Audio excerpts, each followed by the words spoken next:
ಇದು ಕಾಂಗ್ರೆಸ್ ಶಾಸಕಿ ಆಪ್ತನ ಅಶ್ಲೀಲ ಕಥೆಗಳು. ಹೆಣ್ಮಕ್ಕಳ ಅಶ್ಲೀಲ ವಿಡಿಯೋ ಇಟ್ಕೊಂಡು ಬೆದರಿಕೆ ಹಾಕ್ತಿದ್ನಂತೆ. ಜೊತೆಗಿದ್ದ ಸ್ನೇಹಿತರ ಮನೆಯವರಿಗೂ ಈತ ಬ್ಲ್ಯಾಕ್ ಮೇಲ್ ಮಾಡ್ತಾ ಇದ್ನಂತೆ. ಹೆಣ್ಮಕ್ಕಳ ವಿಡಿಯೋ ಇಟ್ಕೊಂಡು ಈತ ಬೆದರಿಕೆಯನ್ನ ಹಾಕ್ತಾ ಇದ್ದಿದ್ದು ಮಾತ್ರ ಅಲ್ಲ, ತನ್ನ ಜೊತೆಗಿದ್ದ ಸ್ನೇಹಿತರ ಮನೆಯವರಿಗೂ ಕೂಡ ಈತ ಬ್ಲ್ಯಾಕ್ ಮೇಲ್ ಮಾಡ್ತಾ ಇದ್ದ. ಈತ ಬೇರ್ಯಾರು ಅಲ್ಲ, ಕಾಂಗ್ರೆಸ್ನ ಶಾಸಕಿಯ ಆಪ್ತ. ಆತನ ಅಶ್ಲೀಲ ಕಥೆಗಳಿವೆ. ಕಾಂಗ್ರೆಸ್ ಕಾರ್ಯಕರ್ತರಿಂದಲೇ ಇದೀಗ ಶಾಸಕಿಯ ಆಪ್ತನಿಗೆ ಧರ್ಮದೇಟನ್ನ ನೀಡಲಾಗಿದೆ. ಮನೆಗೆ ನುಗ್ಗಿ ಮನೆಯವರ ಎದುರೇ ಹಲ್ಲೆ ಮಾಡಿದ್ದಾರೆ ಸ್ನೇಹಿತರು. ಇದು ಮೂಡಿಗೆರೆ ಶಾಸಕಿ ನಯನಾ ಮೋಟಮ್ಮ ಅವರ ಆಪ್ತನ ಕಥೆ. ಮೂಡಿಗೆರೆ ಶಾಸಕಿ ನಯನಾ ಮೋಟಮ್ಮ ಆಪ್ತನಿಗೆ ಧರ್ಮದೇಟು ನೀಡಲಾಗಿದೆ. ಶಾಸಕಿ ನಯನಾ ಮೋಟಮ್ಮ ಆಪ್ತ ಆದಿತ್ಯನಿಗೆ ಥಳಿಸಿದ್ದಾರೆ ಆತನ ಗೆಳೆಯರೇ. ಅವರು ಕೂಡ ಕಾಂಗ್ರೆಸ್ನ ಕಾರ್ಯಕರ್ತರೇ. ಕಾಂಗ್ರೆಸ್ ಮುಖಂಡ ರಾಯಲ್ ಸೇರಿದಂತೆ ಹಲವರಿಂದ ಈ ಕೃತ್ಯ ನಡೆದಿದೆ. ಆದಿತ್ಯನ ಅಶ್ಲೀಲ ಕಥೆಗಳನ್ನ ಆತನ ಪತ್ನಿಗೂ ತಿಳಿಸಿ ಆತನಿಗೆ ಹಲ್ಲೆ ಮಾಡಿದ್ದಾರೆ. ಚಿಕ್ಕಮಗಳೂರು ನಗರ ಠಾಣೆಯಲ್ಲಿ ಆದಿತ್ಯನ ವಿರುದ್ಧ ಮಹಿಳೆ ದೂರನ್ನ ಕೊಟ್ಟಿದ್ದಾರೆ. ಈಗ ಆದಿತ್ಯನನ್ನ ಬಂಧಿಸಲಾಗಿದೆ. ಪೊಲೀಸರು ತೀವ್ರ ವಿಚಾರಣೆಯನ್ನ ನಡೆಸ್ತಾ ಇದ್ದಾರೆ. ಹಲ್ಲೆ ಮಾಡಿದ ರಾಯಲ್ ಶರೀಫ್ ಹಾಗೇನೇ ಸ್ನೇಹಿತರು ಈಗ ನಾಪತ್ತೆಯಾಗಿದ್ದಾರೆ.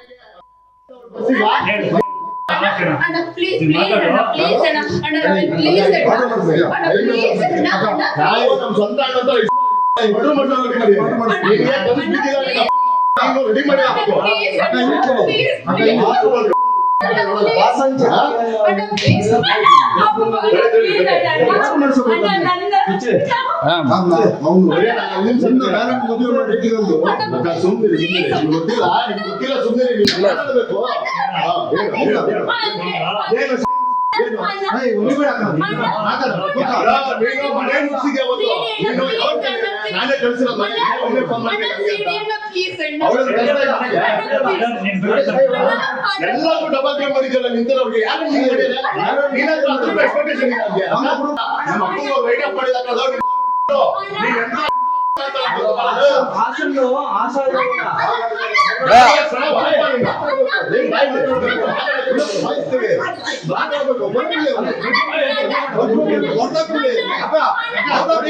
ಇಲ್ಲ ಹೊಡೆಯಲ್ಲ ಹೊಡೆಯಲ್ಲ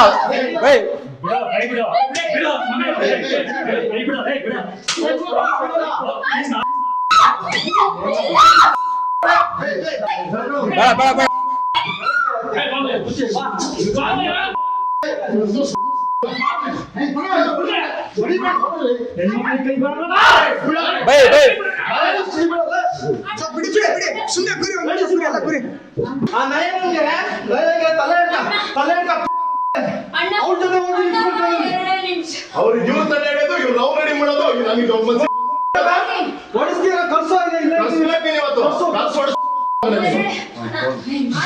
ನಾವು ರೆಡಿಯಾಗಿ ಬಂದಿವಿ. ನಾವು ಮಾಡಲ್ಲ, ಖರ್ಚು ಕೂಡಿಸಿ ಗಲಾಟೆ ಮಾಡಲ್ಲ, ಉತ್ತರ ಕೊಡ್ಬೇಕು. ಅಕ್ಕ ನಿಮಗೆ ಸುಮ್ಮನೆ ಇರಿ. ಅವರು ನಾನು ಹೇಳ್ತಲ್ವಾ, ನಿಮಗೆ ಅವ್ರು ಅಲ್ವೇ ಅಲ್ಲ, ದೇವರಾಣಿಗಳು ಹೇಳ್ತಾರೆ. ನೀವು ಅವಾಗಲೇ ಬಿಡ್ಬೇಕಿತ್ತು, ಆಶನ್ ವಿಷಯದಲ್ಲೇ ಬಿಡ್ಬೇಕಿತ್ತು. ನೀವು ಆಗಿದ್ದಕ್ಕೆ ಇಟ್ಟಿದ್ದು ಅವ್ರ ವಿಡಿಯೋ ಮಾಡ್ಕೊಂಡು ಇಟ್ಕೊಂಡಿದ್ದಾರೆ. ನಾನು ಪ್ರೂಫ್, ಆ ಸಂಭ್ರಮ ತರ ಇದೆ, ಪ್ರೂಫ್ ಸಂಭ್ರಮ ತರ ಇದೆ. ನಿಮ್ ತಮ್ಮ ಸಂಭ್ರಮ ಕರೀರಿ ಅವನಿಗೆ. ಎಲ್ಲ ರಕ್ತ ತಂದಿದ್ದು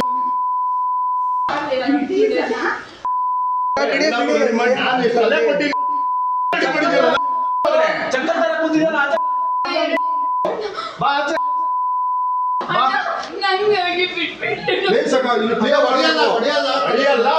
ಉತ್ತರ ಕೊಡ್ಬೇಕಷ್ಟೇ ಅಕ್ಕ.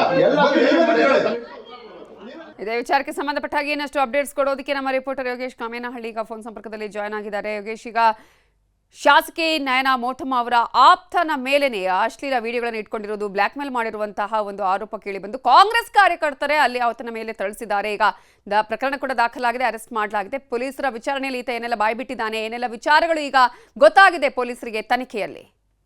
ಎಸ್ ನವಿತಾ, ಏನು ಕಾಂಗ್ರೆಸ್ ಕಾರ್ಯಕರ್ತನ ಮೇಲೆ ಏನು ವಿಡಿಯೋ ಮತ್ತು ಆಡಿಯೋಗಳನ್ನ ಇಟ್ಕೊಂಡು ಬ್ಲಾಕ್ ಮೇಲ್ ಮಾಡಿರ್ತಕ್ಕಂಥ ಗಂಭೀರ ಆರೋಪ ಕೇಳಿ ಬಂದಿತ್ತು. ಇದರ ಹಿನ್ನೆಲೆಯಲ್ಲಿ ಆತನ ಸಹಚರರು ಜೊತೆಗೆ ಕಾಂಗ್ರೆಸ್ ಕಾರ್ಯಕರ್ತರೇ ಆತನ ಮನೆಗೆ ನುಗ್ಗಿ ಹಲ್ಲೆಯನ್ನ ಮಾಡಿದ್ರು.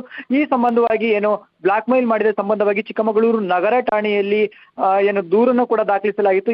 ಆ ಒಂದು ದೂರಿನ ಅನ್ವಯದಲ್ಲಿ ಆತನನ್ನ ಅರೆಸ್ಟ್ ಕೂಡ ಮಾಡಲಾಗಿದೆ. ಈ ಕುರಿತಾಗಿ ಚಿಕ್ಕಮಗಳೂರು SP ವಿಕ್ರಮ್ ಅಮಟೆ ಅವರು ಇದೀಗ ಹೇಳಿಕೆಯನ್ನ ನೀಡಿರ್ತಕ್ಕಂಥದ್ದು.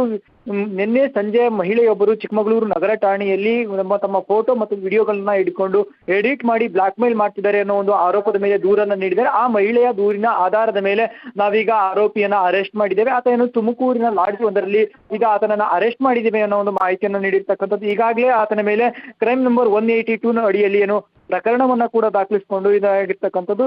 ಇದೀಗ ಏನು ವೈಜ್ಞಾನಿಕ ರೀತಿಯಲ್ಲಿ ತನಿಖೆಯನ್ನ ನಡೆಸಿ ಆತನ ಮೊಬೈಲ್ ಅನ್ನ ವೈಜ್ಞಾನಿಕ ತನಿಖೆಗೆ ಒಳಪಡಿಸಿ ಯಾವೆಲ್ಲ ಫೋಟೋ ಒಟ್ಟು ವಿಡಿಯೋಗಳಿದೆ, ಯಾರಿಗೆಲ್ಲ ಸಂಬಂಧಪಟ್ಟಂತಹ ವಿಡಿಯೋಗಳಿದೆ ಅನ್ನೋದನ್ನ ತಿಳ್ಕೊಳ್ಬೇಕಾಗಿದೆ. ಜೊತೆಗೆ ತನಿಖೆಯ ಬಳಿಕ ಸತ್ಯಾಸತ್ಯತೆ ಹೊರಬರಲಿದೆ ಅನ್ನೋ ಒಂದು ಮಾಹಿತಿಯನ್ನ ಕೂಡ ನೀಡಿರ್ತಕ್ಕಂಥದ್ದು. ಇನ್ನಷ್ಟು ಜನ ಯಾರಾದ್ರೂ ಕಂಪ್ಲೇಂಟ್ ಕೊಟ್ಟಿದ್ದೆ ಅದರಲ್ಲಿ ಅವರ ಆ ದೂರಿನ ಅನ್ವಯನು ಕೂಡ ಏನು ತನಿಖೆಯನ್ನ ನಡೆಸ್ತೀವಿ ಅನ್ನೋ ಒಂದು ಭರವಸೆಯನ್ನ ಕೊಟ್ಟಿರ್ತಕ್ಕಂಥದ್ದು. ಇನ್ನು ಆದಿತ್ಯನ ಮೇಲೆ ನಡೆದಿರ್ತಕ್ಕಂಥ ಹಲ್ಲೆಯ ಸಂಬಂಧವಾಗಿ ಇದುವರೆಗೂ ಕೂಡ ಯಾವುದೇ ದೂರು ದಾಖಲಾಗಿಲ್ಲ. ಒಂದು ವೇಳೆ ಯಾರಾದ್ರೂ ಹಲ್ಲೆಯ ಕುರಿತಾಗಿ ದೂರನ್ನ ಕೊಟ್ಟರೆ ಅದರ ಕುರಿತಾಗಿ ಕೂಡ ಏನು ತನಿಖೆಯನ್ನ ನಡೆಸಲಾಗುತ್ತೆ ಅನ್ನೋ ಒಂದು ಮಾಹಿತಿಯನ್ನ ಚಿಕ್ಕಮಗಳೂರು SP ವಿಕ್ರಮ್ ಅಮಟೆ ಅವರು ಕೊಟ್ಟಿರ್ತಕ್ಕಂಥದ್ದು. ನಮಿತಾ, ಈಗ ಹಲ್ಲೆ ನಡೆದಿದ್ದು ಇವತ್ತೇನಾ? ಜೊತೆಗೆ ತುಮಕೂರಿಗೆ ಯಾವ ಟೈಮಿಗೆ ಹೋದ ಅವನನ್ನ ಅಲ್ಲಿ ಪೊಲೀಸರು ಯಾಕೆ ಬಂಧಿಸಿದ್ರು? ಅದೇ ಆತನ ಹೆಂಡತಿ ಏನ್ ಹೇಳ್ತಾರೆ ಈಗ? ಎಸ್ ನಮಿತಾ, ಈಗ ಏನು ಆದಿತ್ಯನ ಮನೆಗೆ ನುಗ್ಗಿ ಹಲ್ಲೆ ಮಾಡಿರ್ತಕ್ಕಂಥ ಘಟನೆ ಕಳೆದ 3-4 ದಿನಗಳ ಹಿಂದೆ ನಡೆದಿರ್ತಕ್ಕಂಥ ಘಟನೆ. ಆದ್ರೆ ಈಗ ಒಂದು ವಿಡಿಯೋ ತಡವಾಗಿ ವೈರಲ್ ಆಗಿರ್ತಕ್ಕಂಥದ್ದು. ವಿಡಿಯೋ ವೈರಲ್ ಆಗಿರ್ತದ್ದು ಮಹಿಳೆಯ ನಗರ ಠಾಣೆಗೆ ಹೋಗಿ ದೂರನ್ನ ದಾಖಲಿಸಿದ ಬಳಿಕ ಈ ಒಂದು ವಿಡಿಯೋ ವೈರಲ್ ಆಗಿದೆ ಅನ್ನೋ ಒಂದು ಮಾಹಿತಿ ಲಭ್ಯವಾಗಿರ್ತಕ್ಕಂಥದ್ದು. ಈ ಕುರಿತಾಗಿ ಹಲ್ಲೆ ನಡೆಸಿದಂತ ಸಂದರ್ಭದಲ್ಲಿ ಆದಿತ್ಯ ಅವರ ಪತ್ನಿಯವರು ಕೂಡ ಮನೆಯಲ್ಲೇ ಇದ್ರು. ಅವರು ಕೂಡ ಎಷ್ಟು ಹೊಡಿಬೇಡಿ ಅನ್ನೋ ಒಂದು ಹಲ್ಲೆ ಮಾಡಬೇಡಿ ಅನ್ನೋ ಒಂದು ಬೇಡಿಕೆಯನ್ನ ಮಾಡಿದ್ರು, ಮನವಿಯನ್ನ ಕೂಡ ಮಾಡಿದ್ರು. ಆದ್ರೆ ಅದು ಕೂಡ ಅವರ ಆದಿತ್ಯ ಅವರ ಪತ್ನಿಯವರಿಗೂ ಕೂಡ ಏನು ಫೋನ್ ನಲ್ಲಿದ್ದಂತಹ ಸಾಕ್ಷಿಗಳನ್ನ ತೋರಿಸಿ ಒಂದು ಹಲ್ಲೆಯನ್ನ ಕೂಡ ಮಾಡಿದ್ರು. ಆ ನಿಟ್ಟಿನಲ್ಲಿ ಆದಿತ್ಯನ ಕುಟುಂಬಸ್ಥರಿರ್ಬೋದು ಮತ್ತು ಯಾರು ಕೂಡ ಆತನ ಪರವಾಗಿ ಹಲ್ಲೆಯ ಸಂಬಂಧ ದೂರನ್ನ ಕೊಡ್ಲಿಕ್ಕೆ ಮುಂದಾಗಿಲ್ಲ ಅಂತಕ್ಕಂಥದ್ದು ಮಾಹಿತಿ ಲಭ್ಯವಾಗಿರ್ತಕ್ಕಂಥದ್ದು. ನಂತರ ಯೋಗೇಶ್, ಈಗ ಆ ವಿಡಿಯೋದಲ್ಲೇ ಹೇಳ್ತಾರೆ ಅವರು, ಅಂದ್ರೆ ಒಂದ್ ಕಡೆ ಈ ಹಿಂದೆನೆ ನೀವು ಆತನನ್ನ ಬಿಡಬೇಕಾಗಿತ್ತು, ಆ ಕೇಸ್ ಆಗಿತ್ತು ಅನ್ನುವಂಥದ್ದು. ಹಾಗಾದ್ರೆ ಹಿಂದೆ ಕೂಡ ಇಂತಹ ಒಂದು ಪ್ರಕರಣದಲ್ಲಿ ಈತ ಭಾಗಿಯಾಗಿದ್ನ, ಈ ತರದ ಕೆಲಸಗಳನ್ನ ಈತ ಮಾಡ್ಕೊಂಡಿದ್ನ ಹೇಗೆ? ಶಾಸಕಿ ನಯನ ಮೋಟಮ್ಮ ಅವ್ರಿಗೆ ಇದು ಯಾವ್ದು ಗೊತ್ತಿಲ್ವಾ ಹೇಗೆ? ಎಸ್ ನಮಿತಾ, ಏನು ಕಾಂಗ್ರೆಸ್ ಕಾರ್ಯಕರ್ತ ಆದಿತ್ಯನ ಮೇಲೆ ಕಳೆದ ಕೆಲ ತಿಂಗಳುಗಳಿಂದ ನಿರಂತರವಾಗಿ ಈ ರೀತಿಯಾದಂತಹ ಗಂಭೀರ ಆರೋಪಗಳು ಕೇಳಿ ಬರಲಾರಂಭಿಸಿದ್ದು. ಅದರಲ್ಲೂ ಕೂಡ ಏನು ಈತ ಮೂಡಿಗೆರೆ ವಿಧಾನಸಭಾ ಕ್ಷೇತ್ರದ ಶಾಸಕಿ ನಯನಾ ಮೋಟಮ್ಮ ಅವರ ಆಪ್ತ ವಲಯದಲ್ಲಿ ಗುರುತಿಸಿಕೊಂಡಿದ್ದ ಅಂತ ಹೇಳ್ಬೋದಾಗಿದೆ. ಈ ಎಲ್ಲಾ ವಿಷಯಗಳು ಕೂಡ ತಮ್ಮ ಗಮನಕ್ಕೆ ಬಂದ ದಿನದಿಂದಲೂ ಕೂಡ ಏನು ನಯನಾ ಮೋಟಮ್ಮ ಅವರು ಆದಿತ್ಯನಿಂದ ಅಂತರವನ್ನ ಕಾಯ್ದುಕೊಂಡಿದ್ರು, ಆತನನ್ನ ದೂರ ಇಟ್ಟಿದ್ರು ಅನ್ನೋದು ಕೂಡ ಒಂದು ಅಂಶ ಬೆಳಕಾಗಿರ್ತಕ್ಕಂಥದ್ದು. ಯಾಕಂತಂದ್ರೆ ಈತ ಎಲ್ಲ ಮಾಡಬಾರ್ದನ್ನೆಲ್ಲ ಮಾಡ್ಕೊಂಡ್ ಬಂದು ನಾನು ಶಾಸಕ ಆಪ್ತ ಅಂತ ಹೇಳ್ಕೊಳ್ತಾ ಇದ್ದಾನೆ ಅನ್ನೋದು ಅವರ ಗಮನಕ್ಕೆ ಬಂದ ಬಳಿಕ ಆತನನ್ನ ದೂರ ಕೂಡ ಇಟ್ಟಿದ್ರು. ಯಾವುದೇ ರೀತಿಯಾದ ಸಂಪರ್ಕವನ್ನ ಇಟ್ಕೊಂಡಿರ್ಲಿಲ್ಲ ಅನ್ನೋದು ಒಂದು ಮಾಹಿತಿ ಲಭ್ಯವಾಗಿರ್ತಕ್ಕಂಥದ್ದು. ಆದ್ರೂ ಕೂಡ ಈ ಒಂದು ಆದಿತ್ಯ ತಾನೊಬ್ಬ ಕಾಂಗ್ರೆಸ್ ಲೀಡರ್, ನಾನು ಶಾಸಕರ ಆಪ್ತ ಅನ್ನೋ ಒಂದು ಕಾರಣದಿಂದಾಗಿ ಸಾಕಷ್ಟು ಜನರನ್ನ ಬ್ಲಾಕ್ ಮೇಲ್ ಮಾಡ್ತಾ ಇದ್ದ. ಇನ್ನಷ್ಟು ಜನ ಕಾಂಗ್ರೆಸ್ ಲೀಡರ್ಗಳಿರ್ಬೋದು ಮತ್ತು ಮಹಿಳೆಯರ ವಿರುದ್ಧವೂ ಕೂಡ ಆತರ ಸಂಬಂಧಿಕರಿಗೆ ಮತ್ತು ಗೊತ್ತಿದ್ದವರಿಗೆ ವಿಡಿಯೋಗಳನ್ನ ಕಳಿಸಿ ಬ್ಲಾಕ್ ಮೇಲ್ಗೆ ಒಳಪಡಿಸ್ತಾ ಇದ್ದ ಅನ್ನೋ ಒಂದು ಆರೋಪದ ಮೇಲೂ ಕೂಡ ಏನು ಆತನನ್ನ ತನಿಖೆಗೆ ಒಳಪಡಿಸಿರ್ತಕ್ಕಂಥದ್ದು. ಜೊತೆಗೆ ಏನಂತಂದ್ರೆ ಈತನ ಒಂದು ಏನು ಫೋನ್ ನಲ್ಲಿ ವಿಡಿಯೋ ಮತ್ತು ಆಡಿಯೋಗಳು ಇದೆ ಅಂತ ಹೇಳಿ ಒಂದು ಆರೋಪ ಇದೆ. ಯಾರ್ಯಾರು ಕೂಡ ಏನು ದೂರನ್ನ ಕೊಟ್ರೆ ಮುಂದಿನ ದಿನಗಳಲ್ಲಿ ಇನ್ನಷ್ಟು ತನಿಖೆ ಚುರುಕುಗೊಳ್ಳುತ್ತೆ ಅಂತ ಹೇಳಿ ಲಭ್ಯ ಮಾಹಿತಿಯನ್ನ ನೀಡ್ತಾ ಇರ್ತಕ್ಕಂಥದ್ದು. ಜೊತೆಗೆ ಇವತ್ತು ಸಂಜೆಯ ಬಳಿಕ ಮತ್ತಷ್ಟು ದೂರುಗಳು ದಾಖಲಾಗುವ ಸಾಧ್ಯತೆ ಕೂಡ ಇರ್ತಕ್ಕಂಥದ್ದು. Navita, okay, thank you Yogesh ಡೀಟೇಲ್ಸ್ಗೆ.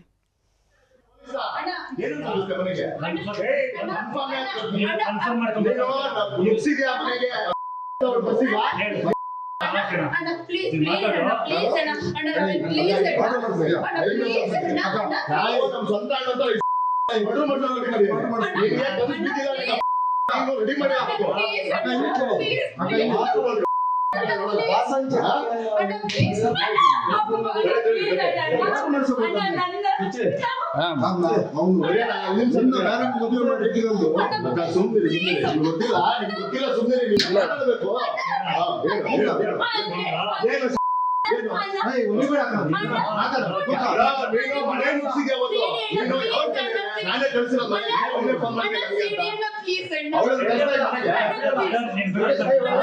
ಎಲ್ಲರಿಗೂ ಡಬಲ್ ಗೇಮ್ ಮಾಡಿದ್ದಲ್ಲ ನಿಂತವ್ರಿಗೆ ಯಾರು ಎಕ್ಸ್ಪೆಕ್ಟೇಷನ್ ಇದೆ. ನಮ್ಮ ಅಪ್ಪಂಗೆ ವೇಟ್ ಅಪ್ ಮಾಡಿದ ಆಶನ್ನು ಆಶಾ ಇರೋಲ್ಲ.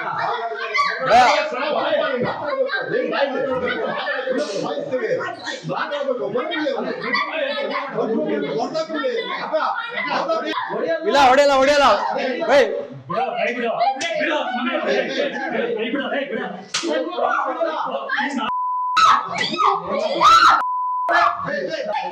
ಬೇಡ ಬೇಡ ಬೇಡ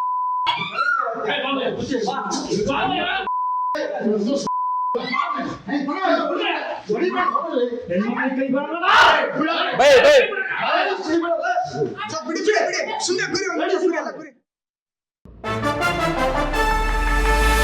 ಶಾಸಕಿ ನಯನ ಮೋಟಮ್ಮ ಆಪ್ತನ ಅಶ್ಲೀಲ ಕಹಾನಿಯ ತನಿಖೆ ನಡೀತಾ ಇದ್ದು ಸತ್ಯಾಸತ್ಯತೆ ಹೊರಗೆ ತರ್ತೀವಿ ಅಂತ ಹೇಳಿ ಚಿಕ್ಕಮಗಳೂರು ಎಸ್ಪಿ ವಿಕ್ರಮ್ ಅಮಾಟೆ ಮಾಹಿತಿಯನ್ನ ಕೊಟ್ಟಿದ್ದಾರೆ. ಈಗಾಗಲೇ ಈತನನ್ನ ಬಂಧಿಸಲಾಗಿದೆ, ಈತನನ್ನ ವಿಚಾರಣೆಗೆ ಒಳಪಡಿಸಲಾಗಿದೆ. ಇನ್ನೂ ಕೂಡ ಯಾರ್ಯಾದ್ರೂ ಈ ರೀತಿಯಾಗಿ ಕಂಪ್ಲೇಂಟ್ ಅನ್ನ ಕೊಡುವವರು ಇದ್ರೆ ಆ ಒಂದು ಕಂಪ್ಲೇಂಟ್ನ ಆಧಾರದ ಮೇಲೆ ಕೂಡ ವಿಚಾರಣೆಯನ್ನ ನಡೆಸ್ತೀವಿ ಅಂತ ಹೇಳಿ ಚಿಕ್ಕಮಗಳೂರು ಎಸ್ಪಿ ವಿಕ್ರಮ್ ಅಮಾಟೆ ಇದೀಗ ಮಾಹಿತಿಯನ್ನ ಕೊಟ್ಟಿದ್ದಾರೆ. ನಮ್ಮ ಚಿಕ್ಕಮಗಳೂರು ಟೌನ್ ಪೊಲೀಸ್ ಠಾಣೆಗೆ ಒಬ್ಬ ಮಹಿಳೆ ಬಂದ್ಬಿಟ್ಟು ಒಂದು ಕಂಪ್ಲೇಂಟ್ ಅನ್ನು ನೀಡಿದ್ದಾರೆ. ಆ ಕಂಪ್ಲೇಂಟ್ ಪ್ರಕಾರ ನಾವು ಒಂದು ಕೇಸನ್ನು ರಿಜಿಸ್ಟರ್ ಮಾಡಿದ್ದೀವಿ. Crime number 182/25 of town police station under section 75 subsection 2 78 BNS 4 section 4 of indecent representation of women's act ಮತ್ತೆ 67 ಮತ್ತೆ 67A ಆಫ್ IT ಆಕ್ಟ್ ಅಡಿಯಲ್ಲಿ ಒಂದು ಪ್ರಕರಣವನ್ನು ದಾಖಲು ಮಾಡಿಕೊಂಡು ಇಮಿಡಿಯೇಟ್ ಆಗಿ ಅದರ ಬಗ್ಗೆ ತನಿಖೆಯನ್ನು ಕೈಗೊಂಡು ಅದರಲ್ಲಿ ಇರ್ತಕ್ಕಂಥ ಆರೋಪಿಯನ್ನ ನಾವು ಸೆಕ್ಯೂರ್ ಮಾಡಿಕೊಂಡು ವಿಚಾರಣೆ ನಡೆಸ್ತಾ ಇದ್ವಿ. ಇದರಲ್ಲಿ ಕಂಪ್ಲೇಂಟ್ ಯಾರು ನೀಡಿದ್ದಾರೆ ಅವರು ಈ ತರ ಅವ್ರದ್ದು ಫೋಟೋ ಮತ್ತೆ ವಿಡಿಯೋಗಳನ್ನ ಮಾರ್ಕ್ ಮಾಡಿ ಸಾಮಾಜಿಕ ಜಾಲತಾಣಗಳಲ್ಲಿ ಮತ್ತೆ ಅವ್ರು ಗೊತ್ತಿದ್ದವರಿಗೆಲ್ಲ ಹಾಕಿಬಿಟ್ಟು ಕಿರುಕುಳ ನೀಡ್ತಾ ಇದ್ದಾರೆ ಅಂತಕ್ಕಂಥದ್ದು ಕಂಪ್ಲೇಂಟ್ ಇದೆ. ಸೊ ಇದಕ್ಕೆ ಸಂಬಂಧಪಟ್ಟಂಗೆ ಈಗ ಆಲ್ರೆಡಿ ಒಂದು ಆರೋಪಿ ಆದಿತ್ಯ ಅಂತಕ್ಕಂಥವ್ರನ್ನ ವಶಕ್ಕೆ ಪಡೆದು ಕಾನೂನು ರೀತಿ ಕ್ರಮವನ್ನು ತೆಗೆದುಕೊಳ್ತಾ ಇದ್ದೀವಿ. ಅದು ಮಾಡಿರ್ತಾರೆ, ತಂಡ ವಿಶೇಷ ತಂಡ ರಚನೆ ಮಾಡಿತ್ತು, ವಿಶೇಷ ತಂಡ ಹೋಗಿ ಸೆಕ್ಯೂರ್ ಮಾಡ್ಕೊಂಡು ಬಂದಿದ್ದಾರೆ. ಸೊ ಅದು ಮತ್ತೆ ಅವರು ವಿಚಾರಣೆ ಮಾಡ್ತಾ ಇದ್ರು. ಅದು ವಿಚಾರಣೆ ಮಾಡಿ ವೈಜ್ಞಾನಿಕ ರೀತಿಯಲ್ಲಿ ತನಿಖೆಯನ್ನು ಕೈಗೊಂಡು ಮುಂದಿನ ದಿನಗಳಲ್ಲಿ ಅಂತಿಮ ವರದಿಯನ್ನು ನ್ಯಾಯಾಲಯಕ್ಕೆ ಸಲ್ಲಿಸಲಾಗಿದೆ. ಜೋಳದ ವ್ಯಾಪಾರಿಗೆ ಹೈದರಾಬಾದ್ ಉದ್ಯಮಿಗಳಿಂದ ವಂಚನೆ ಪ್ರಕರಣಕ್ಕೆ ಸಂಬಂಧಪಟ್ಟ ಹಾಗೆ ಬಂಧಿತ ಉದ್ಯಮಿ ಪರ ಸಚಿವ ಜಮೀರ್ ಅಹಮದ್ ಅವರು ಲಾಬಿ ಮಾಡಿರುವ ವಿಚಾರಕ್ಕೆ ಸಂಬಂಧಪಟ್ಟ ಹಾಗೆ ಚಿಕ್ಕಬಳ್ಳಾಪುರಕ್ಕೆ ಬಂದ ಸಚಿವರ ಮೇಲೆ ನೊಂದ ವ್ಯಾಪಾರಿ ತೀವ್ರ ಆಕ್ರೋಶವನ್ನ ವ್ಯಕ್ತಪಡಿಸಿದ್ದಾರೆ. ಜಮೀರ್ ಅಹಮದ್ಗೆ ತರಾಟೆ ತೆಗೆದುಕೊಂಡಿದ್ದಾರೆ ವ್ಯಾಪಾರಿ ರಾಮಕೃಷ್ಣ ಅವರು. ಕೋಟ್ಯಾಂತರ ರೂಪಾಯಿ ನಷ್ಟ ಮಾಡಿದವರ ಪರವಾಗಿ ನೀವು ಯಾಕೆ ನಿಂತಿದ್ದೀರಿ ಅಂತ ಹೇಳಿ ವ್ಯಾಪಾರಿ ರಾಮಕೃಷ್ಣ ಅವರು ಪ್ರಶ್ನೆಯನ್ನ ಮಾಡಿದ್ದಾರೆ. ನೀವು ಮಧ್ಯ ಬರಲಿಲ್ಲ ಅಂದಿದ್ರೆ ನನ್ನ ಹಣ ಬರ್ತಾ ಇತ್ತು ಅಂತ ಹೇಳಿ ಆಕ್ರೋಶವನ್ನ ಹೊರಹಾಕಿದ್ದಾರೆ. PSI ಜಗದೀಶ್ ಜೊತೆಗೆ ಜಮೀರ್ ಅಹಮದ್ನವರು ಮಾತನಾಡಿರುವ ಆಡಿಯೋ ವೈರಲ್ ಆಗಿತ್ತು. ಘಟನೆ ಸಂಬಂಧ ಪೇರಸಂದ್ರ ಪೊಲೀಸ್ ಠಾಣೆಯಲ್ಲಿ ಪ್ರಕರಣ ದಾಖಲಾಗಿತ್ತು. ಚಿಕ್ಕಬಳ್ಳಾಪುರ ನಗರದ ಶಾದಿ ಮಹಲ್ನಲ್ಲಿ ಭಾಗವಹಿಸಲು ಜಮೀರ್ ಅಹಮದ್ ಅವರು ಆಗಮಿಸಲಿದ್ದಾರೆ. ಈ ಸಂದರ್ಭದಲ್ಲಿ ಈ ಒಂದು ಘಟನೆ ನಡೆದಿದೆ.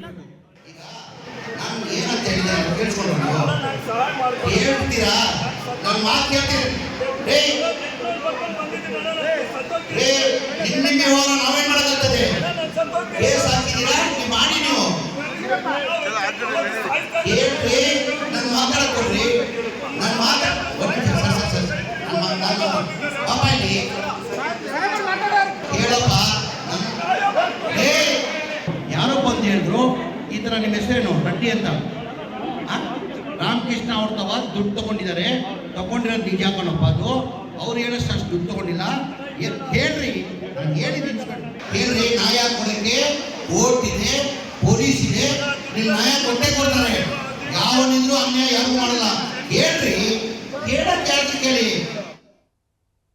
ರಾಮಕೃಷ್ಣ ಅಂತ ಯಾರೋ ಬಂದಿದ್ರು ರೈತರ ಕಡೆಯವರು, ಅವ್ರಿಗೆ ನೇರವಾಗಿ ನಾನು ಕೇಳಿದೆ, ನಾನು ಏನ್ರಿ ಮಾತಾಡಿದೆ, ಈಗ ನಾವು ಸರ್ಕಾರದಲ್ಲಿ ಮಂತ್ರಿ ಇದ್ದೀನಿ, ಯಾರನ್ನ ಏನಾಗ್ತದೆ ಸಹಾಯ ಮಾಡಿ ಅಂತ ನಮ್ ತಾವ್ ಬರ್ತಾರೆ, ಯಾರೋ ತಬರ್ ಅಂತವ್ರು ಬಂದ್ರು, ಯಾರೋ ಅಕ್ಬರ್ ಅಂತವ್ರನ್ನ ಏನು ಅರೆಸ್ಟ್ ಮಾಡ್ಬಿಟ್ಟಿದ್ದಾರೆ, ಈ ತರ ದುಡ್ಡು ಯಾರಿಗೂ ಕೊಡ್ಬೇಕಂತ ಹೇಳ್ಬಿಟ್ಟು ದುಡ್ಡು ತಗೊಂಡಿರೋದು ನಿಜ, ಅವ್ರು ಹೇಳೋಷ್ಟು ದುಡ್ಡಿಲ್ಲ, ಕಡಿಮೆ ಇದೆ ದುಡ್ಡು, ಅದೇನಿಲ್ಲ ಕೂತ್ಕೊಂಡು ಕಾಂಪ್ರಮೈಸ್ ಮಾಡಪ್ಪ ಅಂತ ಹೇಳಿರೋದು. ನಾನು ಅವ್ರನ್ನ ಬಿಟ್ಬಿಡಿ, ಇಲ್ಲಿಗಲ್ ಆಗ್ಬಿಡಿ, ದುಡ್ಡು ತಗೊಂಡ್ಬಾರ್ದು ಅಂತ ಏನಾರು ಹೇಳಿದ್ದೀನ, ಫೋನಲ್ಲಿ ಏನ್ ಹೇಳಿದ್ದೀನಿ ನಾನು, ನೋಡ್ರಿ ಯಾರೋ ಅಕ್ಬರ್ ಅಂತ ಇದಾರಂತ ಅರೆಸ್ಟ್ ಮಾಡ್ಕೊಂಡು ಬಂದಿರಂತೆಲ್ಲ, ಅವ್ನು ದುಡ್ಡು ತಗೊಂಡಿರೋದು ನಿಜ, ಅದು ಅವ್ನು ಕೂತ್ಕೊಂಡು ಅಷ್ಟಿಲ್ಲ, ಅವ್ರು ಹೇಳೋಷ್ಟು ಅಲ್ಲಿ ಅಷ್ಟಿಲ್ಲ ದುಡ್ಡು, ಕಡಿಮೆ ತಗೊಂಡಿದ್ದಾರೆ ಅಂತ ಕೂತ್ಕೊಂಡು ರಾಜಿ ಮಾಡಿ ಸೆಟಲ್ ಮಾಡ್ರಿ ಅಂತ ಹೇಳ್ತೀನಿ. ತಪ್ಪೇನಿದೆ, ಅದು ತಪ್ಪೇನಿದೆ. ಆಮೇಲೆ ಅಕ್ಬರ್ನು ಲೋಕಲ್ ಚಿಕ್ಕಬಳ್ಳಾಪುರ, ಅಕ್ಬರ್ ಮೂಲತಃ ಅವನು ಚಿಕ್ಕಬಳ್ಳಾಪುರನೇ. ನಮ್ಮ ಮಾಜಿ ಜಿಲ್ಲಾ ಅಧ್ಯಕ್ಷರಿಗೆ ಈಗ ಚೇರ್ಮನ್ ಆಗಿದ್ದಾರೆ, ಅವ್ರಿಗೆ ಹೇಳಿದೀನಿ, ನೋಡಪ್ಪ ರೈತರಿಗೆ ಅನ್ಯಾಯ ಆಗೋದು ಬೇಡ, ಅವ್ರನ್ನ ಕರೆಸ್ಬೇಕು, ಪೂರ್ತಿ ಅದ್ ಏನೇನು ಲೆಕ್ಕಾಚಾರ ಮಾಡಿ ನಾಳೆ ಅಕ್ಬರ್ಗೂ ಅವ್ರಿಗೆ ಹೇಳ್ತೀನಿ. ನಂತ ಯಾರು ಬಂದಿದ್ರು ಅವ್ರಿಗೆ ಫೋನ್ ಮಾಡ್ಬಿಟ್ಟು ಅಕ್ಬರ್ ನಾಳೆ ಬಂದಂಗ್ ಮಾಡ್ತಾ ಇದೀನಿ, ನಾನು ಅಕ್ಬರ್ ನಾಳೆ ಬಂದಂಗ್ ಮಾಡ್ತಾ ಇದೀನಿ, ಆಂಜಿನಿ ಅವ್ರಿಗೆ ಜವಾಬ್ದಾರಿ ವಹಿಸ್ತೀನಿ, ನಮ್ಮ ಮಾಜಿ ಜಿಲ್ಲಾ ಅಧ್ಯಕ್ಷ. ಹಣ ಹೋಯ್ತು, ನಾನು ಸಾಯ್ತೀನಿ, ನನ್ನ ಸಾವಿಗೆ ಜಮೀರ್ ಅಹ್ಮದೇ ಕಾರಣ. ಸಚಿವ ಜಮೀರ್ ಅಹ್ಮದ್ ಅವರ ಹೆಸರನ್ನೇ ಬರೆದಿಟ್ಟು ನಾನು ಆತ್ಮಹತ್ಯೆ ಮಾಡ್ಕೊಳ್ತೀನಿ. ಜಮೀರ್ ವಿರುದ್ಧ ರಕ್ತದಲ್ಲಿ ಡೆತ್ ನೋಟ್ ಬರೆದಿದ್ದಾರೆ ವ್ಯಾಪಾರಿ ರಾಮಕೃಷ್ಣ. ಇವತ್ತು ಆ ಜಮೀರ್ ಅಹ್ಮದ್ ಅವರು ಬಂದಂತಹ ಸಂದರ್ಭದಲ್ಲೂ ಕೂಡ ತನ್ನ ಅಳಲನ್ನ ತೋಡ್ಕೊಂಡ್ರು. ಜೊತೆಗೆ ಇದೀಗ ಜಮೀರ್ ಅಹ್ಮದ್ ಅವರ ಹೆಸರನ್ನ ಬರೆದಿಟ್ಟು ನಾನು ಆತ್ಮಹತ್ಯೆ ಮಾಡ್ಕೊಳ್ತೀನಿ ಅಂತ ಹೇಳಿ ರಕ್ತದಲ್ಲಿ ಡೆತ್ ನೋಟ್ ಬರೆದಿದ್ದಾರೆ ವ್ಯಾಪಾರಿ ರಾಮಕೃಷ್ಣ. ಜಮೀರ್ ಕಾರ್ಯಕ್ರಮದ ಪಕ್ಕದಲ್ಲೇ ಧರಣಿ ಕೂತಿದ್ದಾರೆ ರಾಮಕೃಷ್ಣ ಅವರು. ನ್ಯಾಯ ಕೇಳಿದ ರೈತನ ಮೇಲೇನೆ ಸಚಿವ ಜಮೀರ್ ಅಹ್ಮದ್ ಖಾನ್ ಆಕ್ರೋಶವನ್ನ ವ್ಯಕ್ತಪಡಿಸಿದ್ದಾರೆ. ಧರಣಿ ಕೂತ ರಾಮಕೃಷ್ಣ ಅವರಿಗೇನೆ ಏಕವಚನದಲ್ಲಿ ಬೈದಿದ್ದಾರೆ ಸಚಿವ ಜಮೀರ್ ಅಹ್ಮದ್ ಅವರು. ಈಗ ವಂಚಕರಿಗೆ ಸಚಿವ ಜಮೀರ್ ಅಹ್ಮದ್ ಅವರು ಲಾಬಿ ಮಾಡಿದ್ದಾರೆ ಅನ್ನುವಂತಹ ಆರೋಪದಲ್ಲಿ ಅಲ್ಲಿ ಏನಾಯ್ತು, ರೈತನ ಪರಿಸ್ಥಿತಿ ಏನು ಅಂತ ತಿಳ್ಕೋಬೇಕಾಗಿತ್ತು, ಅದನ್ನ ಬಿಟ್ಟು ರೈತನಿಗೇನೆ ಅಲ್ಲಿ ದರ್ಪವನ್ನ ತೋರಿಸಿದ್ದಾರೆ. ಆತನನ್ನ ಏಕವಚನದಲ್ಲೇ ಬೈದಿದ್ದಾರೆ ಸಚಿವ ಜಮೀರ್ ಅಹ್ಮದ್ ಅವರು.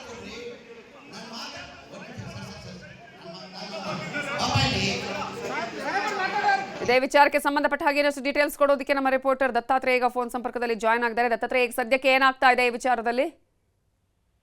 ನವಿತಾ, ಖಂಡಿತವಾಗಿಯೂ ಯಾಕಂದ್ರೆ ಜಮೀರ್ ಅಹ್ಮದ್ ಹಾಗೂ PSI ಜಗದೀಶ್ ರೆಡ್ಡಿ ಅವರ ಇಂದು ಆಡಿಯೋ ಧ್ವನಿ ಬಳಿಕ ಬಹಳಷ್ಟು ರೀತಿಯಾದಂತಹ ರಾಜಕೀಯ ಬೆಳವಣಿಗೆಗಳು ಸಹ ಚಿಕ್ಕಬಳ್ಳಾಪುರದಲ್ಲಿ ನಡೀತಾ ಇರುವಂತಹದ್ದು. ಇಂದು ಆಡಿಯೋ ವೈರಲ್ ಬೆನ್ನಲ್ಲೇ ಇವತ್ತು ಸಚಿವ ಜಮೀರ್ ಅಹ್ಮದ್ ಖಾನ್ ಅವರು ಒಂದು ಚಿಕ್ಕಬಳ್ಳಾಪುರ ನಗರಕ್ಕೆ ಒಂದು ಭೇಟಿ ಕೊಡ್ತಾರೆ. ಈ ಸಂದರ್ಭದಲ್ಲಿ ಜೋಳದ ಕಿಟ್ಟಿ ಅಲಿಯಾಸ್ ಈ ರಾಮಕೃಷ್ಣನ್ ಅವರು ಹೇರಿದರು, ಇವರು ಸಹ ಒಂದು ಮುಂಚಿತವಾಗಿಯೇ ನನಗೆ ನ್ಯಾಯ ಕೊಡದಿದ್ರೆ ನಾನು ಸಾವನ್ನಪ್ತೀನಿ ಅಂತ ಒಂದು ಡೆತ್ ನೋಟ್, ತನ್ನ ರಕ್ತದ ಮುಖಾಂತರ ಡೆತ್ ನೋಟ್ ಅನ್ನ ಬರೆದಿದ್ದಾರೆ. ಜೊತೆಗೆ ತನ್ನ ಜೋಬಲಿಯೇ ಒಂದು ಪಾಯ್ಸನ್ ಬಾಟ್ಲ್ ಅನ್ನು ಸಹ ತೆಗೆದುಕೊಂಡು ಜಮೀರ್ ಅಹ್ಮದ್ ಖಾನ್ ಅವರ ಸಚಿವರು ಅವ್ರ ಮುಂದೆ ನಾನು ವಿಷವನ್ನ ಸೇವಿಸಿ ಆತ್ಮಹತ್ಯೆ ಮಾಡ್ಕೋಬೇಕು ಅಂತ ಎಲ್ಲಾ ರೀತಿಯಾದಂತಹ ತಯಾರಿಯೊಂದಿಗೆ, ಜೊತೆಗೆ ಈ ರೈತರಿಗೆ ಯಾರ್ಯಾರ ರೀತಿಯಾದಂತಹ ದುಡ್ಡು ಕೊಡಬೇಕು ಅವರು ಸಹ ತಮ್ಮದೇ ಆದಂತಹ ಬಿಲ್ಗಳನ್ನು ಸಹ ತೆಗೆದುಕೊಂಡು ಸಚಿವರ ಬಳಿ ಬರ್ತಾರೆ. ಈ ಸಮಯದಲ್ಲಿ ಸಚಿವ ಜಮೀರ್ ಅವರು ಏನಂದ್ರೆ ಅಲ್ಲಿ ಇರುವಂತಹ ರೈತರಿಗೆ ಏಕಾಏಕಿ ಒಂದು ಮಾಹಿತಿಯನ್ನ ಕೊಡ್ತಾರೆ. ಯಾಕಂದ್ರೆ ನಾನು ನಿಮ್ಮ ಪರವಾಗಿ ಇರ್ತೀನಿ, ನಾನು ನಿಮ್ಮ ರೈತರಿಗೆ ಏನೋ ನ್ಯಾಯ ಕೊಡಿಸುವ ಭರವಸೆಯನ್ನ ಕೊಟ್ಟಿದ್ದೇನೆ, ನನ್ನ ಬಳಿ ಒಬ್ಬ ವ್ಯಕ್ತಿ ಬಂದು ನನಗೆ ನ್ಯಾಯವನ್ನ ಕೊಡಿಸಬೇಕು, ಇಷ್ಟೊಂದು ಹಣದ ಮೊತ್ತವನ್ನ ನಾನು ಕೊಡಬೇಕಾಗಿಲ್ಲ, ಇದನ್ನ ಹೇಳಿದಾಗ ನಾನು ನ್ಯಾಯ ಕೊಡಿಸುವಂತೆ ಮಾತ್ರ ಹೇಳಿದ್ದೇನೆ, ಆದ್ರೆ ರೈತರ ವಿರುದ್ಧವಾಗಿ ನಾವು ಹೇಳಿಕೆಯನ್ನ ಕೊಟ್ಟಿಲ್ಲ. ಈ ವಿಚಾರಕ್ಕೆ ಸಂಬಂಧಿಸಿದಂತೆ ಈಗಾಗಲೇ ನಾನು ಸ್ಪಷ್ಟಪಡಿಸಿದ್ದೀನಿ ಅಂತ ಒಂದು ಮಾಹಿತಿಯನ್ನು ಕೊಡ್ತಾರೆ. ಆದ್ರೆ ಈ ಒಂದು ಕಣ್ಣೀರು ಹಾಕಿಕೊಂಡೇ ರೈತರು ಜೊತೆಗೆ ಸೇರ್ಕೊಂಡು ಒಂದು ಜೋಳದ ಕಿಟ್ಟಿ ಎಂಬ ವ್ಯಾಪಾರಿ ಏನಿದ್ದಾರೋ ಅವರು ಸಚಿವರ ಮುಂದೆಯೇ ತನ್ನ ಹಳಲನ್ನ ತೋಡ್ಕೊಂತಾರೆ. ನನಗೆ ನ್ಯಾಯ ಸಿಗದಿದ್ರೆ ನಾನು ಇಲ್ಲೇ ಸಾಯ್ತೀನಿ ಅಂತ ಒಂದು ರೀತಿಯಾದಂತ ತನ್ನ ಹಳಲನ್ನ ತೋಡ್ಕೊಂತಾರೆ. ಈ ಸಂದರ್ಭದಲ್ಲಿ ಸ್ಥಳೀಯವಾಗಿ ಪೊಲೀಸರು ಸಹ ಈ ಒಂದು ಘಟನೆಯನ್ನ ನಿವಾರಿಸಲು ಅಲ್ಲಿಂದ ಒಂದು ಜೋಳದ ವ್ಯಾಪಾರಿ ಏನಿದ್ದಾರೋ ಈ ರಾಮಕೃಷ್ಣ ಅಲಿಯಾಸ್ ಜೋಳದ ಕಿಟ್ಟಿ ಎಂಬುವರನ್ನ ಹೊರಭಾಗದಲ್ಲಿ ಕರ್ಕೊಂಡ್ ಬರ್ತಾರೆ. ಹೊರಭಾಗದಲ್ಲಿ ಕರ್ಕೊಂಡ್ಬಂದ್ರು ಸಹ ಈ ಸಚಿವ ಜಮೀರ್ ಅವರ ಕಾರ್ಯಕ್ರಮ ಏನಿದೆಯೋ ಆ ಕಾರ್ಯಕ್ರಮದ ಪಕ್ಕದಲ್ಲಿಯೇ ಕುಳಿತು ತಮ್ಮ ರೈತರೊಂದಿಗೆ ಜೊತೆಗೆ ತಮ್ಮ ಪತ್ನಿಯೊಂದಿಗೂ ಸಹ ಅಲ್ಲಿ ಕುಳಿತುಕೊಂಡು ನನಗೆ ಯಾವುದೇ ರೀತಿಯಾದಂತಹ ನ್ಯಾಯ ಸಿಕ್ಕಿದ್ರೆ ನಾನು ಇಲ್ಲಿಂದ ಹೋಗುವುದಿಲ್ಲ, ಜೊತೆಗೆ ನಾನು ಇಲ್ಲೇ ಸಾಯ್ತೀನಿ ಅಂತ ಒಂದು ರೀತಿಯಾದಂತಹ ಹೇಳಿಕೆಯನ್ನ ಕೊಟ್ಟು ತಮ್ಮ ಕಣ್ಣೀರನ್ನ ಹಾಕಿರುವಂತದ್ದು. ಸದ್ಯ ಇದೇ ವಿಚಾರಕ್ಕೆ ಸಂಬಂಧಿಸಿದಂತೆ ಸಚಿವ ಜಮೀರ್ ಅವರು ಸಹ ಒಂದು ಮಾಧ್ಯಮಗಳಿಗೆ ಹೇಳಿಕೆಯನ್ನ ಕೊಟ್ಟಿರುವಂತಹದ್ದು. ನಾನು ರೈತರ ಪರವಾಗಿ ಇದ್ದೇನೆ, ರೈತರಿಗೆ ನ್ಯಾಯ ಕೊಡಿಸುವ ಭರವಸೆಯನ್ನ ಕೊಡ್ತಾ ಇದ್ದೇನೆ, ಜೊತೆಗೆ ಈ ಅಕ್ಬರ್ ಅನ್ನ ವ್ಯಕ್ತಿ ಏನಿದೆಯೋ ಅವರನ್ನು ಸಹ ನಾಳೆ ಕರೆಸಿ ಏನು ಲೆಕ್ಕಾಚಾರ ಇದೆಯೋ ಲೆಕ್ಕಾಚಾರದ ಮುಖಾಂತರ ರೈತರ ಸಮಸ್ಯೆಯನ್ನ ಬಗೆಹರಿಸುವ ಭರವಸೆಯನ್ನ ಕೊಟ್ಟಿದ್ದಾರೆ. ಜೊತೆಗೆ ಈ ವಿಚಾರಕ್ಕೆ ಸಂಬಂಧಿಸಿದಂತೆ ಯಾರೇ ಆಗ್ಲಿ ನನ್ನ ಹತ್ರ ಬಂದು ನನಗೆ ಸಹಾಯ ಮಾಡಿ ಅಂತ ಹೇಳ್ತಾರೆ, ಆ ವಿಚಾರಕ್ಕೆ ಸಂಬಂಧಿಸಿದಂತೆ ನಾನು ಪೊಲೀಸರಿಗೆ ಫೋನ್ ಅನ್ನ ಮಾಡಿ ಈ ರೀತಿ ನಮ್ಮ ಸಮುದಾಯದವರೇ ನಮ್ಗೆ ಬೇಕಾಗಿರೋರು ಕಾಲ್ ಮಾಡಿದ್ದಾರೆ, ಅವರಿಗೆ ಏನಾದರೂ ರೀತಿಯಾದಂತ ಏನು ಲೆಕ್ಕಾಚಾರ ಇದೆಯೋ ಅದನ್ನ ಬಗೆಹರಿಸಿ ಅಂತ ಪೊಲೀಸರಿಗೆ ನಾನು ಭರವಸೆ ಕೊಟ್ಟಿದ್ದೇನೆ. ಬಿಟ್ರೆ ಆ ರೈತರು ನನಗೆ ಇದ್ದಾರೆ ಅನ್ನೋ ಮಾಹಿತಿ ಕೂಡ ಗೊತ್ತಿಲ್ಲ. ಈಗ ರೈತರು ಇದ್ದಾರೆ, ರೈತರು ಅನ್ನದಾತರು, ಅವರ ಪರವಾಗಿ ನಾನು ಇರ್ತೀನಿ, ನ್ಯಾಯವನ್ನ ಕೊಡಿಸ್ತೀನಿ ಅಂತ ಒಂದು ಭರವಸೆಯನ್ನ ಕೊಡ್ತಾ ಇರುವಂತಹದ್ದು ನವಿತಾ. ಹೇಳಿ. ಥ್ಯಾಂಕ್ ಯು ದತ್ತಾತ್ರೇಯ ಡೀಟೇಲ್ಸ್ಗೆ. ಪಾರ್ಟ್ ಟೈಮ್ ಕೆಲಸದ ಆಮಿಷ ಒಡ್ಡಿ ಪಂಗನಾಮ ಹಾಕಲಾಗಿದೆ. ಸಾವಿರಾರು ಮಹಿಳೆಯರಿಂದ ಹಣ ಪಡೆದು ದೋಖಾ ಮಾಡಲಾಗಿರೋದು ಇದು ಬೆಳಗಾವಿಯಲ್ಲಿ ನಡೆದಿರುವಂತಹ ಘಟನೆ. ಬೆಳಗಾವಿಯಲ್ಲಿ ಮಹಿಳೆಯರಿಗೆ 12 ಕೋಟಿ ಪಂಗನಾಮ ಹಾಕಲಾಗಿದೆ. ಈಗ ತಾನು ಕೆಲಸ ಕೊಡಿಸ್ತೀನಿ, ಪಾರ್ಟ್ ಟೈಮ್ ಕೆಲಸ ಕೊಡಿಸ್ತೀನಿ ಅಂತ ಹೇಳಿ ಮಹಿಳೆಯರನ್ನ ನಂಬಿಸಿ ಆಮಿಷ ಒಡ್ಡಿ ಪಂಗನಾಮ ಹಾಕಿರುವಂತಹ ಘಟನೆ. ಸಾವಿರಾರು ಮಹಿಳೆಯರಿಂದ ಹಣವನ್ನ ಪಡೆದು ದೋಖಾ ಮಾಡಿರೋದು. ಈಗ ಮಹಿಳೆಯರಿಗೆ 12 ಕೋಟಿ ಪಂಗನಾಮ ಹಾಕಲಾಗಿದೆ. ಮಹಾರಾಷ್ಟ್ರದ ಬಾಬಾ ಸಾಹೇಬ್ ಕೋಳೇಕರ್ ಅನ್ನುವಾತ ಈ ರೀತಿಯಾಗಿ ಮಹಿಳೆಯರಿಗೆ ವಂಚನೆ ಮಾಡಿರುವಾತ 8,000 ಮಹಿಳೆಯರ ಬಳಿ 50 ರಿಂದ 75,000 ಪೀಕಿದ್ದ ಈ ಆಸಾಮಿ ಪೊಲೀಸ್ ಠಾಣೆ ಮೆಟ್ಟಿಲೇರಿದ್ದಾರೆ. ಈಗ ವಂಚನೆಗೆ ಒಳಗಾದಂತಹ ಮಹಿಳೆಯರು ಈಗ ಒಂದಲ್ಲ ಎರಡಲ್ಲ ಬರೋಬ್ಬರಿ 8 ರಿಂದ 12 ಸಾವಿರ ಮಹಿಳೆಯರಿಗೆ ಈತ ವಂಚನೆ ಮಾಡಿದ್ದಾನೆ ಅಂತ ಹೇಳಿದ್ರೆ, ಒಬ್ಬೊಬ್ಬರಿಂದ ಈತ 50 ರಿಂದ 75 ಸಾವಿರ ಹಣವನ್ನು ಪಡ್ಕೊಂಡಿದ್ದಾನೆ ಅಂತ ಹೇಳಿದ್ರೆ, ಹಾಗಾದ್ರೆ ಯಾವ ರೀತಿಯಾಗಿ ಈತ ವಂಚನೆಯನ್ನ ಮಾಡಿದ್ದಾನೆ ಅನ್ನೋದನ್ನ ನಾವಿಲ್ಲಿ ಗಮನಿಸಬೇಕಾಗುತ್ತೆ. ಒಟ್ಟಾರೆಯಾಗಿ 12 ಕೋಟಿ ವಂಚನೆಯನ್ನ ಮಾಡಿದ್ದಾನೆ ಅನ್ನುವಂತಹ ಮಾಹಿತಿ ಈಗ ಲಭ್ಯವಾಗ್ತಿದೆ. ನಮಗ ಒಬ್ರು ಉದನ್ ಕಟ್ಟಿ ಕೊಡ್ತೇನಂತ ಹೇಳ್ರಿ ಅವರು ಮೋಸ ಮಾಡಿದಾರಿ. ಮತ್ತೆ ನಮಗ ಪೇಮೆಂಟ್ ಕೊಟ್ಟಿಲ್ಲ. ಗೃಹಲಕ್ಷ್ಮಿ 2,000 ರೂಪಾಯಿ ಬರ್ತಿತ್ರಿ. ನಾವು 2,000 ರೂಪಾಯಿ ತಗೊಂಡು ಇವರು ನಮಗ ಉದನ್ ಕಟ್ಟಿ ಕೊಡ್ತೇನಂತ ಪಚಾಸಿ ಹೋಗಿದ್ದಾರೆ. ನಾವು ಒಂದು 4,000 ಲೇಡೀಸ್ ಮಂದಿ ಇದೇವ್ರಿ ಸರ್. ಅದನ್ನ ಉದನ್ ಕಡ್ಡಿ ನಮಗ ಪ್ಯಾಕಿಂಗ್ ಮಾಡಾಕ ಕೊಡ್ತಿದ್ರಿ. ಪ್ಯಾಕಿಂಗ್ ಮಾಡೋದು ತೆಗೆಯೋದು ಹಾಕೋದು ಕೊಡ್ತಾ ಇದ್ರಿ ಸರ್. ಅವ್ರು ಕೊಡ್ತಾ ಇದ್ರು. ನಮಗ 3 ತಿಂಗಳು ಬೇರೆ ಕಡೆ ನಮ್ಗ ಅವ್ರು ದುಡ್ಡು ಕೊಟ್ರಿ.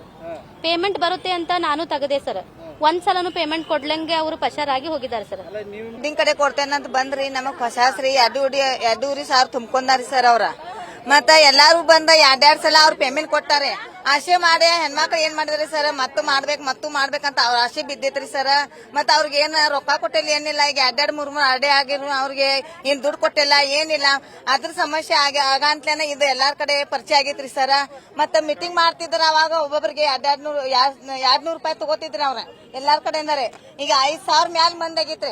5,000 ಮ್ಯಾಲ ಮಂದಿ ಆದ್ರ ಏನ್ ಮಾಡುದಂತ ಎಲ್ಲಾರ್ಗು ವಿಚಾರ ಬಿದ್ದೈತ್ರಿ. ಇದ್ರ ಮ್ಯಾಲ ಏನಾರ ಕಾರಾಯಿ ಮಾಡಿ ನಾವ್ ಎಲ್ಲಾರು ಬರ್ಬೇಕಂತ, ಲೇಡೀಸ್ ಎಲ್ಲಾರು ಇಲ್ಲಿ ಬಂದ ನಾವ್ ಮಾತಾಡ್ಬೇಕಂತ ಸರ್. ನಾವ್ ಇಲ್ಲಿ ಬಂದೇವ್ರಿ, ನೀವ್ ಏನ್ ಮಾಡ್ತೀರಿ ಸರ್ ಕಡೆ ಮಾಡಿ. ಬಾಬಾ ಸಾಹೇಬ್ ಲಕ್ಷ್ಮಣ್ ಕೋಳೇಕರ್ ಇವನು ಇಲ್ಲಿ ಒಂದು BM ಗ್ರೂಪ್ ಮಹಿಳಾ ಗೃಹ ಉದ್ಯೋಗ ಸಮೂಹ ಅಂತ ಒಂದು ಆಫೀಸ್ ಓಪನ್ ಮಾಡಿದ್ದಾನೆ. ಇದರಲ್ಲಿ ಅವನು ಆಫರ್ ಏನ್ ಕೊಟ್ಟಿದ್ದಾನೆ ಅಂದ್ರೆ, ಈ ಮಹಿಳೆಯರು ಮನೆಯಿಂದನೇ ಕೆಲಸ ಮಾಡಬಹುದು. ಅವನು ಲೂಸ್ ಅಗರಬತ್ತಿ ಕೊಡ್ತಾನೆ, ಅವರು ಅದಕ್ಕೆ ಪ್ಯಾಕಿಂಗ್ ಮಾಡ್ಕೊಂಡು ಕೊಡಬೇಕು. 30 ಬಂಡಲ್ದು ಪ್ಯಾಕಿಂಗ್ ಮಾಡಿದರೆ 20 ದಿನ ಆಮೇಲೆ ಅದು ಡೆಲಿವರಿ ಮಾಡಿದ್ಮೇಲೆ ಅವರಿಗೆ 3,000 ರೂಪಾಯಿ ಸಿಗುತ್ತೆ. ಈ ಕೆಲಸ ಮಾಡಬೇಕಾದ್ರೆ ಅವರು ಈ ಆರೋಪಿಯಿಂದ ಒಂದು ID ಕಾರ್ಡ್ ತಗೋಬೇಕು. ಮತ್ತು ID ಕಾರ್ಡ್ದು ಚಾರ್ಜಸ್ ಅವನು 2,500 ರೂಪಾಯಿ ಇಟ್ಟಿದ್ದಾನೆ. ಸೊ ಸಾಕಷ್ಟು ಮಹಿಳೆಯರು ಇದು ID ಕಾರ್ಡ್ ಅವನಿಂದ ತಗೊಂಡಿದ್ದಾರೆ. ಸೊ ಒಂದೊಂದು ಮಹಿಳೆ 10, 20, 30, 40 ಆ ಥರ ID ಕಾರ್ಡ್ ಅವನಿಂದ ತಗೊಂಡಿದ್ದಾರೆ. ಮತ್ತು ಅವನು ಸ್ಟಾರ್ಟಿಂಗ್ ನಲ್ಲಿ ಅದು ಸ್ವಲ್ಪ ಅಗರಬತ್ತಿ ಕೂಡ ಕೊಟ್ಟಿದ್ದಾನೆ. ಮತ್ತು ಇವರು ದುಡ್ಡು ಕೇಳಕ್ಕೆ ಶುರು ಮಾಡಿದಾಗ ನಾಳೆ ಕೊಡ್ತೀನಿ ಅಂತ ಹೇಳ್ಕೊಂಡು ಈಗ ಫೈನಲಿ ಅವನು ಅಬ್ಸ್ಕಾಂಡ್ ಆಗಿದ್ದಾನೆ. ಈ ಮಹಿಳೆಯರು ಇಲ್ಲಿ ನಮಗೆ ಅಪ್ರೋಚ್ ಆಗಿದ್ದಾರೆ. ನಾವು ತಕ್ಷಣ ಇದು FIR ಮಾಡಿದೀವಿ. ಮತ್ತು 100 ಹೆಣ್ಮಗಳಿಗೆ ಇದು ಮೋಸ ಆಗಿದೆ ಅಂತ ಮಾಹಿತಿ ಬಂದಿದೆ. ಆದ್ದರಿಂದ ಇದು ಪ್ರಕರಣವನ್ನು ಗಂಭೀರವನ್ನು ನೋಡಿಕೊಂಡು ನಾವು ಒಂದು ಸ್ಪೆಷಲ್ ತಂಡ ರಚನೆ ಮಾಡಿದೀವಿ. ಶಹಾಪುರ್ ಇನ್ಸ್ಪೆಕ್ಟರ್ ಕೆಳಗಡೆ ತಂಡ ಕೆಲಸ ಮಾಡುತ್ತೆ. ನಮ್ದು ಕ್ರೈಮ್ ಸಿಬ್ಬಂದಿ, ನಮ್ದು ಟೆಕ್ನಿಕಲ್ ಸಿಬ್ಬಂದಿ ಇದರಲ್ಲಿ ಕೆಲಸ ಮಾಡ್ತಾ ಇದ್ದಾರೆ. ಬೇಗನೆ ಇವನಿಗೆ ನಾವು ದಸ್ತಗಿರಿ ಮಾಡ್ತೀವಿ ಮತ್ತು ಈ ದೂರುದಾರರು ಯಾರಿದ್ದಾರೆ ಅವರದ್ದು ಹಣ ವಾಪಸ್ ಕೊಡೋಕೆ. ಇದ್ರ ಬಗ್ಗೆ ಇನ್ನಷ್ಟು ಡೀಟೇಲ್ಸ್ ಕೊಡೋದಕ್ಕೆ ನಮ್ಮ ರಿಪೋರ್ಟರ್ ಚಂದ್ರಕಾಂತ್ ಸುಗಂಧಿ ಈಗ ಫೋನ್ ಸಂಪರ್ಕದಲ್ಲಿ ಜಾಯ್ನ್ ಆಗಿದ್ದಾರೆ. ಚಂದ್ರಕಾಂತ್ ಸುಗಂಧಿ, ಈಗಾಗಲೇ ಈತ ಆಲ್ಮೋಸ್ಟ್ 8,000 ಜನರಿಗೆ ಮೋಸ ಮಾಡಿದ್ದಾನೆ ಅಂತ ಹೇಳಿದ್ರೆ ಜನರನ್ನ ಹೆಂಗ್ ನಂಬಿಸ್ದ ಈತ? ಇದೀಗ ಎಷ್ಟು ಕೋಟಿ ವಂಚನೆಯನ್ನ ಮಾಡಿದಾನೆ ಈತ ಎಲ್ಲಿ ಅವನು? ಈತನ ಹಿನ್ನೆಲೆ ಏನು? ಹೇಗ್ ನಂಬಿದ್ರು ಈತನನ್ನ? ನವಿತಾ ಜೈನ್, ಬೆಳಗಾವಿಯಲ್ಲಿ ಮತ್ತೊಂದು ಮೋಸ ಬಯಲಾಗಿರ್ತಕ್ಕಂಥದ್ದು. ಈ ಹಿಂದೆ ಏನು ಮೈಕ್ರೋ ಫೈನಾನ್ಸ್ ವಂಚನೆ ಕೂಡ ಬೆಳಗಾವಿಯಿಂದಲೇ ಬಯಲಾಗಿತ್ತು. ಈಗ ಮತ್ತೊಂದು ವಂಚನೆ ಪ್ರಕರಣ ಬೆಳಗಾವಿಯಿಂದಲೇ ಬಯಲಾಗಿದೆ. ಮಹಾರಾಷ್ಟ್ರ ಮೂಲದ ವ್ಯಕ್ತಿ ಬಾಬಾ ಸಾಹೇಬ್ ಕೋಳೇಕರ್ ಅಂತಕ್ಕಂಥ ವ್ಯಕ್ತಿ ಇತ್ತೀಚೆಗೆ ಬೆಳಗಾವಿಲಿ ಬಂದು ನೆಲೆಸಿರ್ತಾನೆ. ಆತ ಏನು ಮಹಿಳೆಯರಿಗೆ ಒಂದು ನಂಬಿಸ್ತಾನೆ ಅಂತಂದ್ರೆ, ನೀವು ಅಗರಬತ್ತಿ, ಓಪನ್ ಅಗರಬತ್ತಿ, ತಯಾರಾದಂತ ಅಗರಬತ್ತಿಯನ್ನು ನಿಮ್ಮ ಮನೆಗೆ ತಂದು ನಾವು ಕೊಡ್ತೇವೆ, ನೀವು ಅದನ್ನ ಪ್ಯಾಕ್ ಮಾಡಿಕೊಡಿ, ಇದು ಪಾರ್ಟ್ ಟೈಮ್ ಕೆಲಸ, ಇದರಿಂದ ನಿಮಗೆ ತಿಂಗಳಿಗೆ ಏನು 1,000 ರೂಪಾಯಿ ನೀವು ಗಳಿಸ್ಬೋದು ಅಂತೇಳಿ ನಂಬಿಸಿರ್ತಾನೆ.